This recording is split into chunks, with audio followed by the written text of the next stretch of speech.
I'm gonna teach you 3 classic mocktails. Now, if you haven't heard of these 3, I don't know what you're doing with your life because these are so iconic, so delicious. I mean, you should order these if you go out. You can order these because they're that popular. First, I'm gonna teach you how to make a classic Shirley Temple. Number 2 is going to be a Pina Colada because who doesn't love Pina Coladas?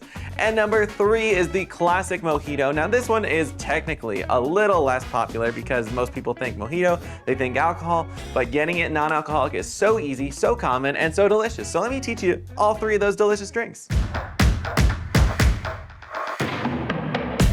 First up, that Shirley Temple. Now, I'm gonna be fancy today. I am going to use a jigger to measure everything. Now, if you're at home and you don't normally drink cocktails, you probably don't own a jigger and you probably don't need one unless you're very, very precise. Balance just isn't as important in mocktails. You know, generally things are gonna be sweeter unless you're using some fake non-alcoholic spirits, which I gotta say are just disgusting. I haven't met one I like. Maybe I will one day, but as of today, every non-alcoholic spirit I've tried has been disgusting. So let's toss in a ½ ounce.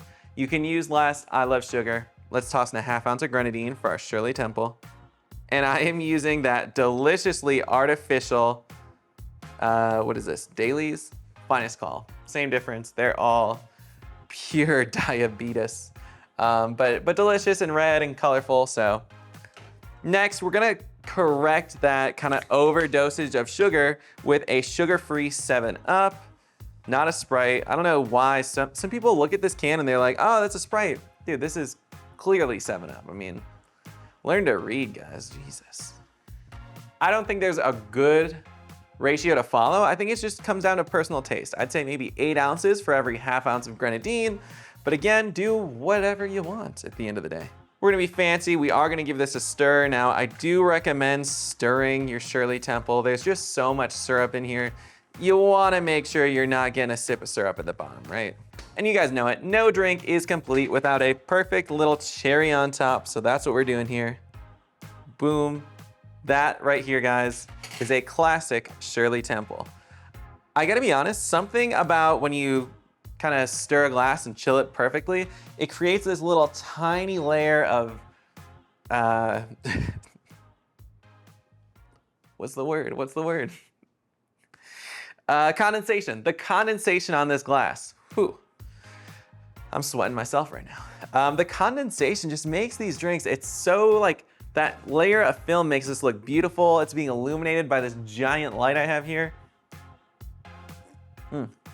For like that subtle cherry taste, I mean, there's a little bit of sugar in here, but really for what this is, there's not that much. A little fun fact here, guys, crazy. I don't know what it was. I drank water at every restaurant as a kid. I didn't know what a Shirley Temple was. I assumed it was some sort of alcoholic drink because I'd never had one.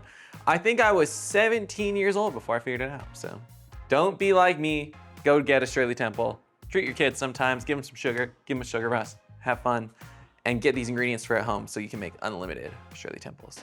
If you like Pina Coladas. If you don't love Pina Coladas, Jesus, I mean, you're a disappointment.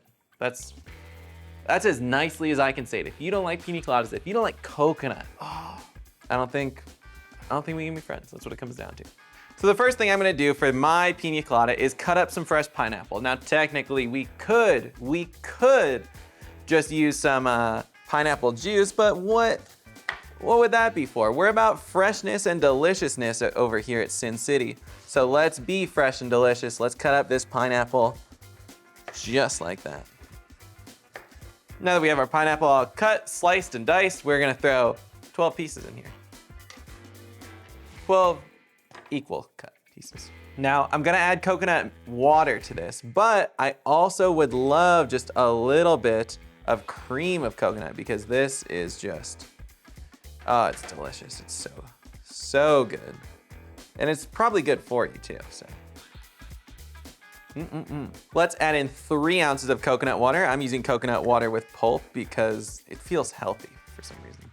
4 ounces of that deliciousness. And I wanna say that and some ice and we should have the perfect consistency for a pina colada. And we got that perfect consistency. We're gonna pour that out. Okay, so check this out, guys. I don't have any of my classic whipped cream, but I have this cold foam whipped cream, which is debatably even better, so check this out. That is delicious right on top. That's a 10. We'll throw in a little pineapple wedge. We're gonna toss in a couple pineapple fronds, which is just a fun word. That's the best pina colada of all time right there. Check it out, check it out. Beautiful. Let's keep it rolling and make the final drink a mojito. Okay, so the mojito is extremely simple to make. Now this one, you can debate a little bit. Obviously a mojito should contain rum, but that's not what makes a mojito a mojito. What makes a mojito is that refreshing burst of citrus and refreshing mint with a little bit of effervescence from the bubbles. You hear that? I'm learning new words over here. Effervescence. But anyways, let's get our lime. Let's juice it. Let's make it nice and citrusy. Let's start this off. Let's toss in our lime juice and let's see if we can't. I got it and he sneezed. Jesus. You didn't actually get it, did you? I did get it. Check it out, check it out. I got it and this dude's sneezing. I hope you cut the audio or leave it in, you know? No, leave it in. I want people to know that you're always trying to steal the limelight. Squeeze half a lime. We'll make this drink, but we'll make it just barely. Now, obviously, I just did half a lime in here, but you could definitely go bigger than that. I would use a whole lime if I loved citrus. If I was a citrus fiend, I would use 2 limes, or maybe do a lemon and lime. I don't know, go nuts with it. I just want half a lime, so that's what we're doing. This is the important part, guys. Now, when you're making a mojito, I bet you see a lot of people. They throw that mint right in the shaker and they just shake it up and they hurt that mint and they abuse it. You don't need to do that. Here's all you need to do. Take this mint and you just get ready. If you're really, really angry, you can backhand it, but normally you just give it one good slap like that. Releases all the oils, and that's all you need to do. You don't need to shake your mint. Stop shaking your mint. If I'm shaking my mint, it's for show, and I'm fake, but you don't need to do it. All we need to do now is grab our club soda. Now, if you don't like club soda, you're a big old weenie or something, you can use Sprite, something like that, but club soda is the traditional mojito. And let's give this refreshing drink a little bit of a stir. We have that lime juice sitting at the bottom. That's not really where we want it. Throw even more mint in there. We want all that mint when you, it smells delicious. Throw a little lime wheel in there. We want this looking sexy. Cheers to our non-alcoholic mojito. I feel like I'm drinking a garden. It's refreshing, it's herbal, it's got the citrus kick in there, but it's nothing sour, just well-balanced, delicious. There you go. There are 3 amazing, easy, simple, non-alcoholic drinks that you should be drinking at home if you don't like alcohol. They're the classics. This is where everything goes from here. So learn these and you will never have a sad day of not drinking in your life. If you guys enjoyed this video, please leave a comment. Let me know what mocktails I should make next, if I should make classics, if I should make up some new ones of my own, which I do almost every day on this channel. Either way, I'll see you guys in the next video as long as you don't forget to give me a nice subscribe.